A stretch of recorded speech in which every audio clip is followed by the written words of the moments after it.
Hi everybody, I'm Bill Sanders and this is Watch Art Sci. Today we're going to talk about Tag Heuer, which is a much more to it than I had realized when I first started looking at it.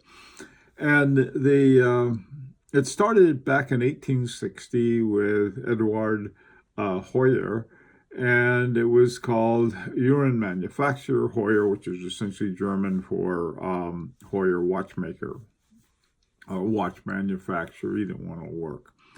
Then in 1985, a holding company called Techniques d'Avant-Garde, bought Heuer, and so the TAG was put on the front in all caps for Techniques d'Avant-Garde, so it became Tag Heuer. And then in 1999, Louis Vuitton, or Moet Hennessy Louis Vuitton SA, bought it from Techniques d'Avant-Garde. But they left the TAG there because, I don't know, I guess they thought, well, it sounds cool and everybody's used to it. So, all right, we'll call it that. Now, the thing about Louis Vuitton, they own some other companies, and so that are perhaps related to some further future development of Tag Heuer. Say, I want to drop the tag now, but you're not supposed to do that. Okay. La Fabrique du Temps, this is a movement and a module maker. So they're available to do some work for Tag Heuer. So is Defy Labs, which is part of Zenith, but it's owned also by Louis Vuitton. Now, one of the things I think it would surprise a lot of people is the number of grand prizes, Grand Prix d'Horologie de Genève, that Tag Heuer has won. It's won a total of 8, which is a lot. I mean, compared to other companies, it's really quite good. And in 2012, they won the grand prize called the Aiguille d'Or. We'll talk about that later. There's something called the microgritter, and we'll look at that too. So anyway, this is one of the watches that they make, and it's sort of an interesting one. This is a Carrera caliber 1887. And we're going to be looking at the calibers. This, by the way, won the Petite Aiguille in 2010. So that's these guys are, a lot of people they see Tag Heuer, myself included, sometime, and a not very nice word comes out, but it turns out to be really stupid to think that. I mean, to think, well, everything they do is bad. It's not by a long shot. But the other things that are sort of silly too. Now, the first thing that we have to do is one of the things that always has driven me a little nuts is when a watch company has these names for movements that really don't reflect they're making the movement. And Tag Heuer is a little problematic in that. First of all, there are essentially really 2 major movements that are made by Tag Heuer. One is called the Heuer 1, which has an 1887 base, which is also made by Tag Heuer. And then they have one called Heuer 2. And then there are 3 versions of this, a no date, and then there's one with a tourbillon. So they've got, they do have their own movements. There are a couple of examples. Carrera Heuer 01 is an example of that. But most of the watches are of 2 types. They're either made by somebody else or they're quartz. So if in order to sort of wade our way through the different things, I thought I'd start off and look at this. You have one that's called 18. It's not called caliber 18, it's just called 18. And that's a Sellita SW 300-1. Caliber 1 is one of my favorite calibers. It's an ETA 6498-1. They don't have watches with that anymore. And I thought, well, I'll see if they got something out there for sale used, and they did, but they were really fairly expensive. The Carrera Caliber One, they were you can get a lot of other things brand new instead. The Caliber 5 is an ETA 28 24-2. The Caliber 6 is a 2895-2. Caliber 7, called Twin Time, is another 2895-2, which is the GMT. The Caliber 11 is the SW300-1 Solida. So is the Caliber 12. Caliber 16 is an ETA, or formerly Valjoux, 7750. At one time, Heuer, before it became Tag Heuer, back in the days, so the pre-quartz days, used a lot of Valjoux movements. So the ETA/Valjoux is not that unusual. Caliber 16 double date ETA, also 7750. Caliber 17, 2894-2, so is the Caliber 17 RS. You know, the Caliber 36 is another interesting one. It uses a Zenith El Primero. Now, the fact that Louis Vuitton also owns Zenith, it would be interesting to see if they pump that thing up again. But right now, so there are a couple watches there that are different from sort of the two different groups that they have. All right, so let's take a look at the different models they have. And the first one is the Carrera. And what I've done is that I took their little quote that they had about it.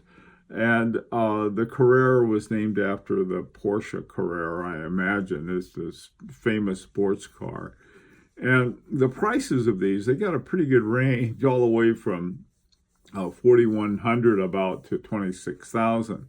That's a lot. Now, the one that's 26,650, that is for the Carrera Caliber Heuer O2T, and T stands for tourbillon, chronograph.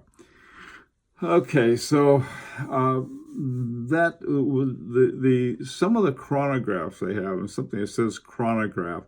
Often, what those are, they're an ETA or one of the other ones they use, a Solida or something.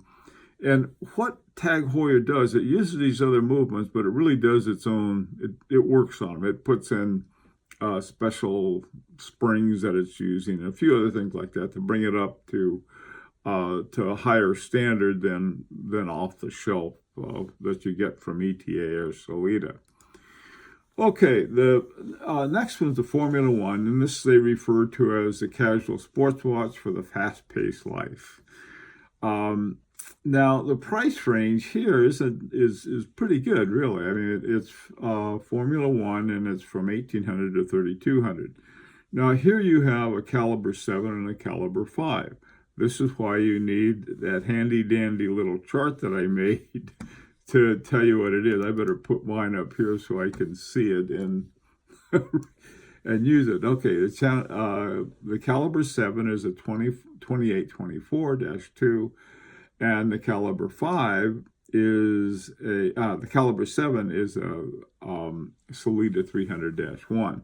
So when you look at that, you have to have something handy. You can use that the chart that I made for you. You can tell what's what on this.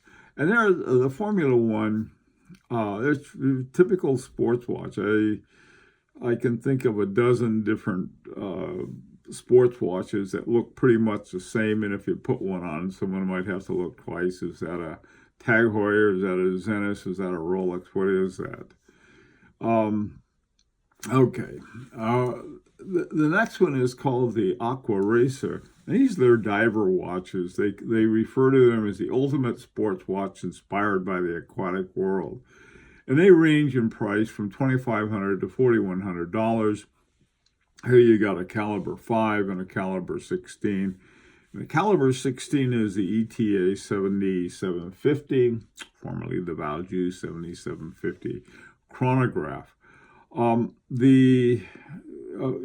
of these, they're pretty much the same. They have the bezel and they have the little thing up around the sort of the 12 to 3 o'clock quadrant for the timing for divers use, or for desk divers. Either one can use them. Okay, so that's a maritime model.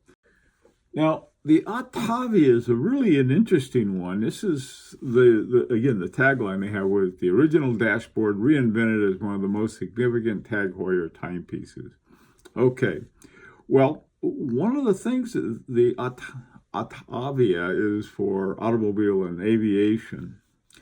And this one on the left is 2019, brand new. It just came out at Baselworld. It's called the Isograph Chronometer, and it's $3,500. And what they did is that they took the caliber 5, which remember is an ETA 2824-2, and they fixed it up with a carbon composite hairspring.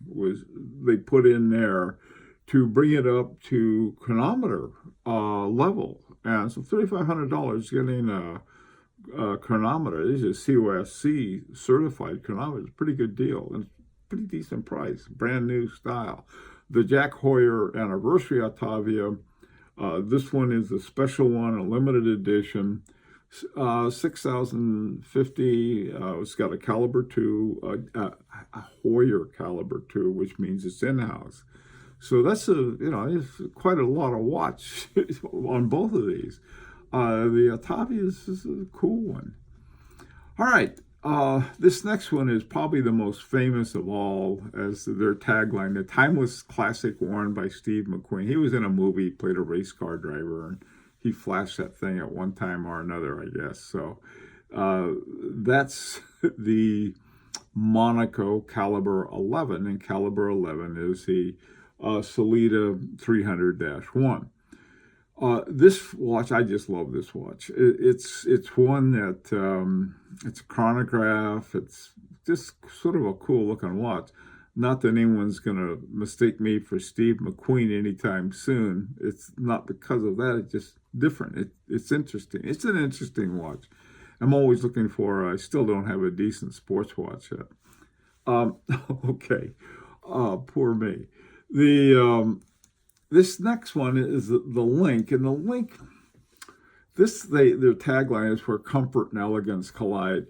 There are a lot of women's versions of these, but most of the women's versions are quartz. In fact, one of the things you'll find a lot of non-mechanical kinds of things. There's one other whole series that has a little computer processor in it, and I didn't cover those, just the mechanicals.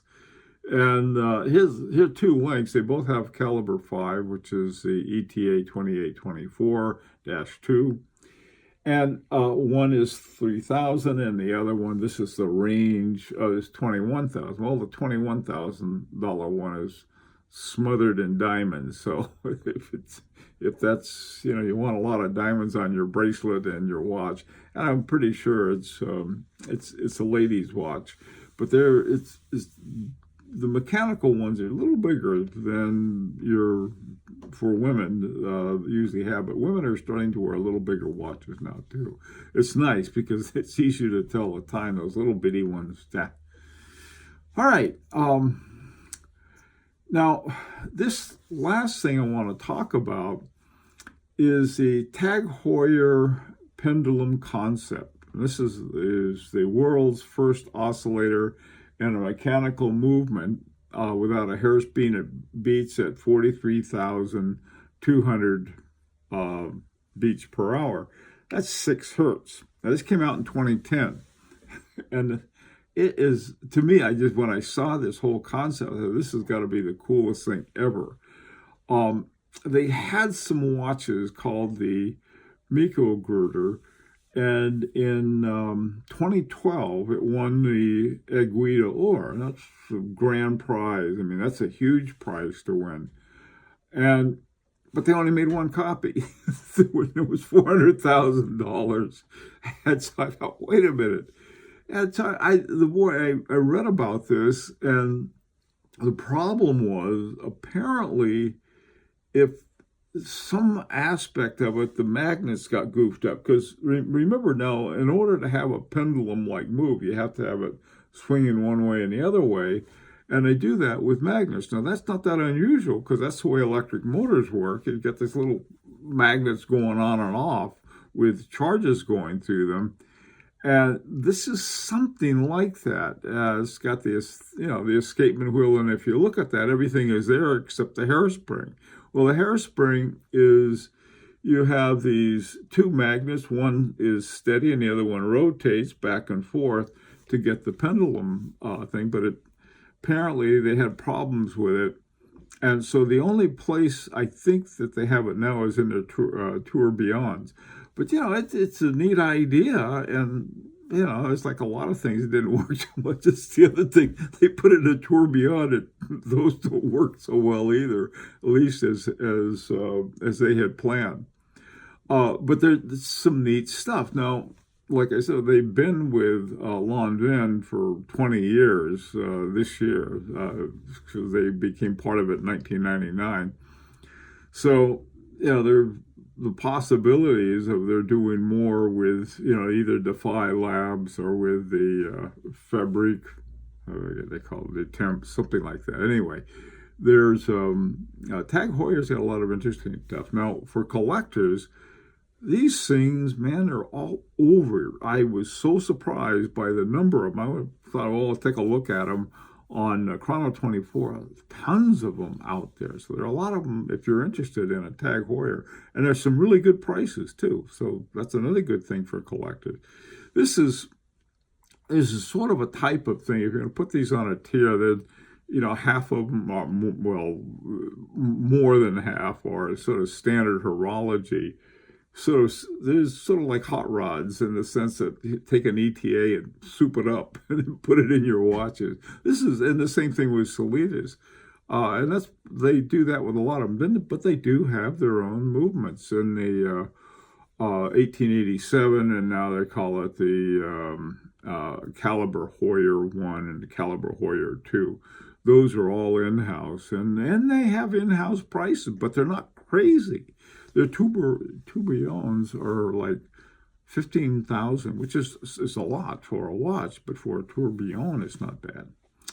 Okay, well, listen, as always, I'm very interested in what you think about this. And, one of the things, like I said at the outset, people, as a Tag Heuer, they got some interesting stuff. They shouldn't be dismissed too much. Some of their vintage stuff is fabulous. I'm really not into vintage, so I don't want to pretend that I am. But they do have some neat stuff there. So there are a lot of things, and I'd like to hear what you think about it. And as always, this is an invitation to subscribe if you like.